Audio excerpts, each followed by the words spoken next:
Ben Wadecki, and I'm joined by James Pickance from Modular Mast Systems. James, how's it going? Very well, Ben. Thanks for having us. Thank you. Talk to us a little about how Modular Mast Systems came about and kind of what you guys are doing in the modular space. Okay, so Modular Mast was spun out of a company called Upshot roughly 2 years ago. Upshot been working in the telco space for about 20 odd years, was where my background is. And we've been buying and selling masts, building trailer masts for special events, notice to quit sites. And about 2020, we were talking to one of the infrastructure owners, telcos, and they asked us if we could come up with a new type of mast, which was a challenge we wanted to take on. So we spent a few years, certainly over lockdown, developing that. And as I say, 2 years ago, we spun the business out into its own separate company because we wanted to develop a mast system that was reusable, reconfigurable, redeployable, lightweight, quick to deploy, and also made economic sense for the towercos to use. Frankly, it's not something I've seen in the tower space. Modularity isn't coming in the digital infrastructure space more widely. What kind of things are you guys seeing in terms of what operators and landowners are wanting from you in terms of this system? So they're wanting flexibility, ultimately. The fact that they can deploy one of our structures and reconfigure at any point during the lifespan of that site. That's what they're after. We can build a 15-metre tower now, and then that can become a 30-metre tower in the future. And our bases are fully adaptable, and the masts are fully adaptable. So we were talking earlier around kind of transit and how these can go from A to B. I think one comes in a shipping container, right? What's the transit like in terms of getting them to sites, but then also the environmental impact when they're actually up and running? Okay, so we've tried to really focus on the environmental impact hugely, and that's a big part of this system. So we've tried to cut out, as much galvanizing paint as possible. We actually use a high performance steel. It's has weathering factors to it, so it can rust and it's fine.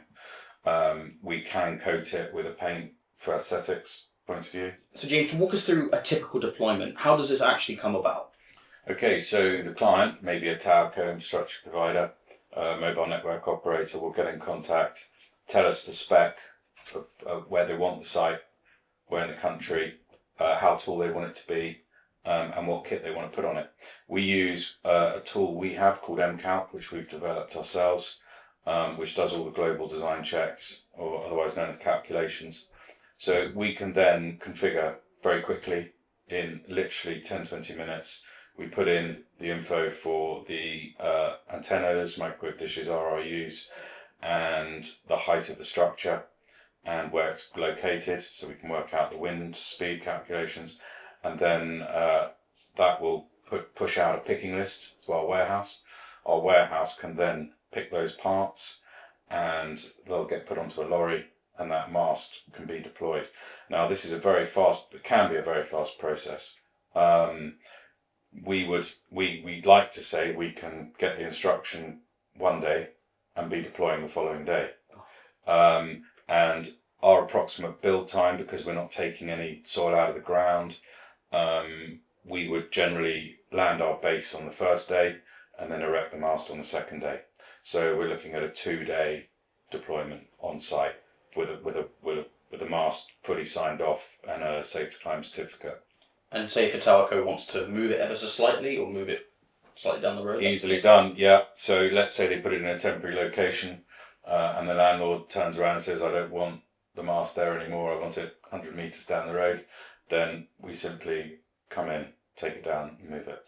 So the interesting thing about that is it enables the scale up, the scale down of the operators on the tower. But then there's also that kind of added benefit to obviously not being so beholden to the landowner as well. Talk through the kind of modularity, how that ties into that as well.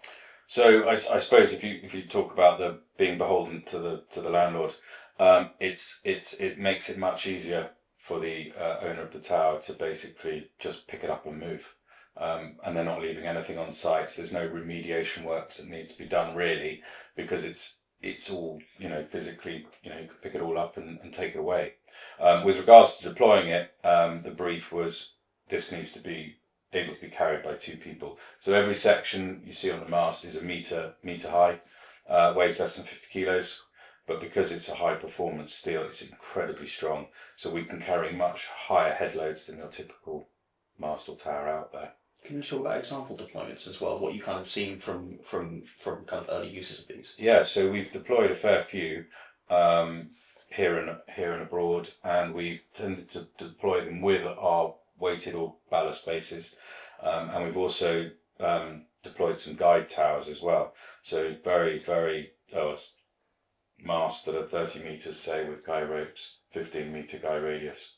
But most people, most tower codes, infrastructure providers, ground space is really important, as in they want to use as little as possible. So we've tried to make our bases as small as possible, so we can start at a sort of 2.3 by 2.3 meter base, moving up to about a 4.3 meter base, and then moving on to the container mast, which is based on a shipping container, obviously a 20-foot shipping container. So James, in Samaris, you talked around the ESG implications of this, the ease of scaling up, scaling down, adding operators to a tower if need be, and frankly the ability to move this as necessary. It's quite exciting and shaping up what's a stagnant industry, as we've said.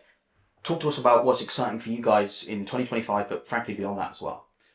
I think it's exciting. I think we've hopefully come up with a game changer here that allows towercos, infrastructure providers to have a dynamic portfolio that is constantly reconfigurable, adaptable, reduces the cost of deployment dramatically, and as their requirements change, has the ability to change with those requirements. So one thing that's really kind of striking as well is the kind of the rent side of things, how they how it changes up the traditional operating. Can you talk us through how people are not only reacting to that from what you guys are doing, but also kind of how you're kind of looking at that from a business perspective? Yeah, so in the UK, our model is very much a rental model for the life of the lease, basically. So it might be that there might be several different ways of deploying this. You might have your notice to quit site where the mast needs to be there for 18 months, 3 years. That's fine. We'll go and deploy it, build it, take it down, and bring it back. But there could be the temporary to permanent option, which more and more people are looking at. And we would deploy it, but then just leave it on site for the life of the lease. But the point is that whenever that comes to an end, we can go in, take the mast down, take it back to our yard, quarantine it, inspect it, and then it's ready for redeployment and use it again. And also, what's more important is the base. No one's putting concrete in the ground, digging holes. So cost-wise, it all sort of comes out about the same. But we just do a very good rental plan. Fantastic. And that's not something that's just applicable to the UK market. You mentioned, working abroad. It's something our research team on TowerXchange has seen in Germany. Kind of how does this expand to Europe? Are you seeing any interest kind of on the continent? Very much so. Yeah, there's some large-scale projects happening over the next couple of years. And we plan to be involved in as many of them as we can. Fantastic. I'm glad to see that we got some behind us and they're looking fantastic, and hopefully get to see them in the field soon. James, it's a pleasure. Thank you so much for your time. Thank you.